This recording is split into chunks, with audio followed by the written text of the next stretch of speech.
Hello everyone, and welcome back to another Minecraft update video. This is Snapshot 25W07A for Minecraft 1.21.5. If you watched the last video I uploaded to this channel, you'll have a good idea already of what's in this snapshot. That's because this week the Bedrock Preview Edition of Minecraft got to show off all of these changes first. And this might have something to do with the bug tracker migration. Since our bug tracker is currently down due to the migration at the time of publishing this article, the links to bugs will not work temporarily. So let's go ahead and click on one of these. Look at that, we can't read the bug report. Now this might have made understanding some of the changes in this snapshot a little tricky. However, we can tell from these high bug numbers that they're mostly things related to the recent snapshots. And these older numbers right here sound rather technical and things that aren't going to interact with regular gameplay. So in terms of bugs, there's little to learn about this snapshot. So we're going to do something a little different for this video. I'm going to go over all the changes in this snapshot, and then we're going to get some community feedback from the comments section of the last video I uploaded regarding these rebalancing changes. First though, we're going to go through the changes we didn't see in the preview, and ironically, this one was in the changelog on Bedrock, but for some reason, I thought it was already this way in Java. So not only do I have to remember loads and loads of changes that get made over time, sometimes they're different between the two versions, but this one relates to the camel, which you can find in a desert village. But now they're naturally going to spawn in the desert as well. I spotted this one over here earlier. And if we take to a vantage point from here, I've only spotted one other camel down there. And I think I've just spotted another one off in the distance. So they seem to be quite spaced out, but because the desert is relatively flat and easy to traverse, I think it's going to be quite easy to travel through one and find a camel. Yeah, look at that, another one up here on the hill. It feels to me like you shouldn't need to travel more than a couple hundred blocks and you'll find a fresh camel. This change is also data driven, so there's now a block tag for which blocks camels can spawn on. And on the note of tags, structures that appear on the various different types of village map are also now data-driven, so you could effectively add your own structures to these maps too. Just in case you're unsure of what I'm talking about, let me jog your memory. It's this type of map right here, an explorer map. These will have structures on them, that structure right there being the jungle temple. And now this can be data-driven, making it easy to add more structures to these maps. Next up, a change to the recently added bush that I've placed down here. You'll no longer be able to break this with just your fist. You're going to require Silk Touch on a tool or a pair of shears to pick these up. They are also now replaceable as well, which they weren't before, which means you can right click on it with a block and that block will replace the bush. These changes are of course to bring it more in line with very similar blocks like grass. We've recently seen some changes to the cow model and it's now been applied to the Mooshroom and the brown Mooshroom as well. Can you spot it? It is indeed their snout at the front and also those legs, but it's always easier to see this with a no AI model. So I summoned a couple of them up in the sky here. You can see the snout now extends and the front legs are always mirrored facing each other, just like the regular cow. And just in case you have no idea how you obtain a brown Mooshroom, let me show you. You will need a lightning strike to hit near these cows. The lightning will then turn them into brown Mooshrooms, and maybe set one or two of them on fire. When it comes to sounds, some ambient block sounds have been moved from the block category into the ambient environment category. These are of course two different categories that you can adjust independently inside of the game, and the sounds of leaf litter and grass sound types have all been lowered too. And lastly, on the technical stuff, there are tons of entity data changes. These are mostly just removals and tweaks to existing parameters, but if you deal with this stuff, as always, the article is linked down below.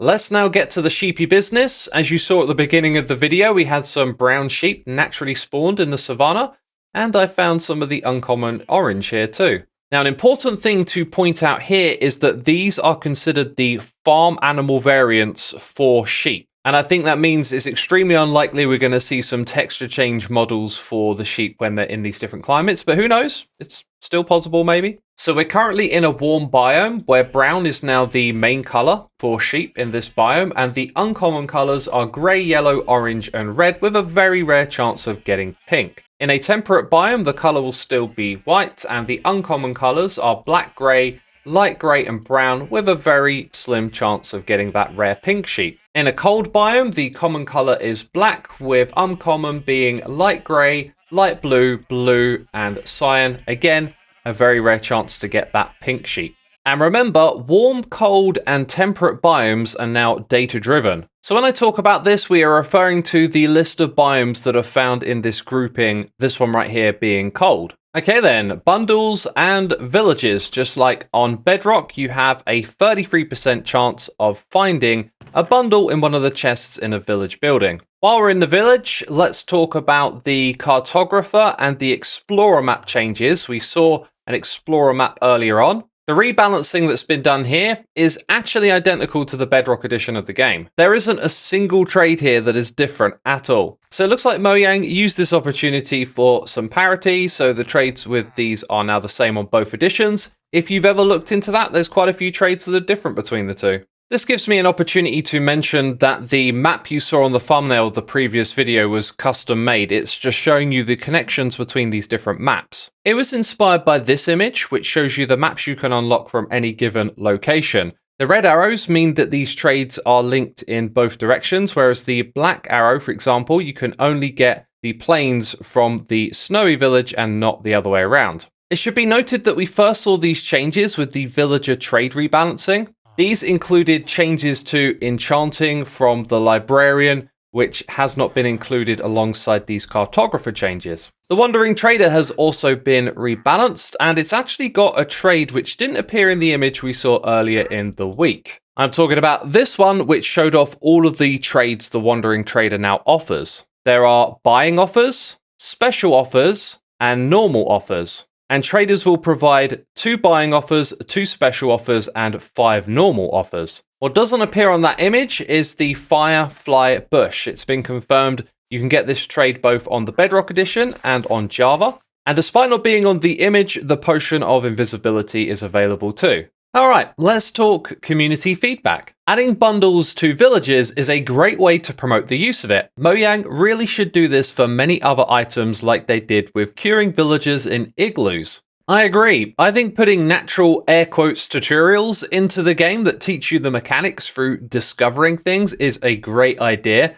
But I also think that bundles should be put into most loot chests. And I think the reasoning here is pretty solid. When you're out and about adventuring, that's when you tend to accumulate a lot of blocks in your inventory.